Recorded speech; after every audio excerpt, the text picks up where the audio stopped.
Hello friends, welcome back to our new video. তো কেমন আছেন আপনারা সকলেই? আশা করি আপনারা সকলেই খুব ভালো রয়েছেন। তো আজকের ভিডিওতে আমি একটা জিনিস নিয়ে আলোচনা করব। আপনারা হয়তো শুনছেন যে বিছানায় বসে খাবার কিন্তু খেতে হয় না। তো এই জিনিসটি কখনো ভেবেছেন যে এই জিনিসটি কেন বলা হয় বা এর পিছনে লজিক কী?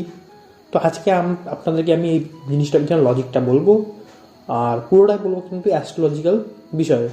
তো যারা চ্যানেলে নতুন হয়েছেন, চ্যানেলটা সাবস্ক্রাইব করবেন এবং ভিডিওটিকে লাইক করে দেবেন এবং আপনার মতামত কি সেটি কমেন্ট বক্সে অবশ্যই জানাবেন। তো সর্বপ্রথম বলে কি, খাওয়া দাওয়া, তারপরে নিজের কথা বলা, এই সমস্ত কিন্তু আমরা কিন্তু দেখি সেকেন্ড হাউস থেকে। আর সেকেন্ড হাউস যেহেতু আমাদের কথা বলা, খাওয়া দাওয়া, নিজের বাণী, নিজের পরিবার, এই সমস্ত কিছু দেখা হয়। আর টুয়েলথ হাউস কিন্তু আমাদের বিছানা বা শোয়ার জিনিস। তো টুয়েলথ হাউস কিন্তু ব্যয়ের ঘর। তো টুয়েলথ হাউসে মেইনলি কিন্তু ব্যয়ের সাথে সাথে আমাদের বেডকেও দেখানো হয়, বিছানাকেও দেখানো হয়। তো আপনি যখন বিছানায় খাবেন মানে সেকেন্ড হাউসের সাথে টুয়েলথ হাউস কিন্তু যুক্ত হলো। সেকেন্ড হাউস মানে খাওয়া দাওয়া, আর টুয়েলথ হাউস মানে কিন্তু ব্যয় বা বিছানা। তো বিছানায় যখন আপনি খাওয়া দাওয়া করবেন তখন কিন্তু আপনার কিন্তু অর্থ সংকট কিন্তু আপনি দেখতে পারবেন। তার কারণ সেকেন্ড হাউস থেকে কিন্তু আমরা অর্থ বুঝি, জমানো অর্থ। আর টুয়েলথ হাউস কিন্তু ব্যয়। তো আপনার কিন্তু ধন বা আপনার সঞ্চিত অর্থ কিন্তু ব্যয় হয়ে যাবে, সঞ্চিত অর্থ কিন্তু শেষ হয়ে যাবে, নষ্ট হয়ে যাবে। তো সাধারণত সেই জন্য কিন্তু বিশেষ করে বিছানায় কোনো জিনিস খাওয়া কিন্তু নিষেধ। এবং এটার পেছনে লজিকটাও আপনাকে খুব সিম্পল আমি বললাম।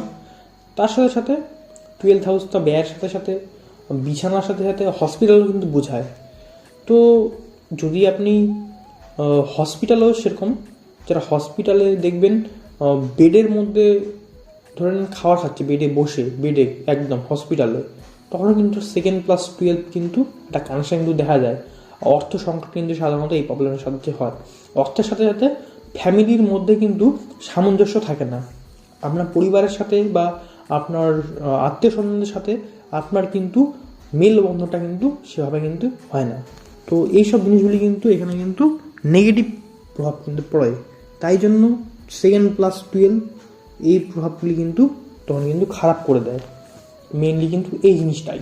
তো আপনাকে তাদেরকে জাস্ট আমি একটা কনসেপ্ট বুঝালাম। কেমন লাগলো কনসেপ্টটি আপনারা কমেন্ট করে অবশ্যই জানাবেন। যারা বুঝলেন না তারা ভিডিওটিকে প্রথম থেকে শেষ পর্যন্ত আবার দেখবেন। আর যারা অ্যাস্ট্রোলজি নিয়ে ছোটো মোটো চিন্তা কিংবা অ্যাস্ট্রোলজি নিয়ে ছোটো মোটো গবেষণা করেন, তারা আমার এই কথাগুলি কিন্তু খুব সহজেই কিন্তু রিলেট করে নেবেন। তো আমি এরকম আরও ভিডিও আনবো, শর্ট ভিডিও, যাতে আপনাদের খুব সহজ হয় বুঝতে, খুব সহজ করে বোঝাবো এবং বিভিন্ন টপিকের উপর আনবো। আপনারা তার জন্য কমেন্ট করবেন এবং অবশ্যই চ্যানেলটিকে সাবস্ক্রাইব করবেন। দেখা হচ্ছে পরের ভিডিওতে। আজকের মতো বিদায়।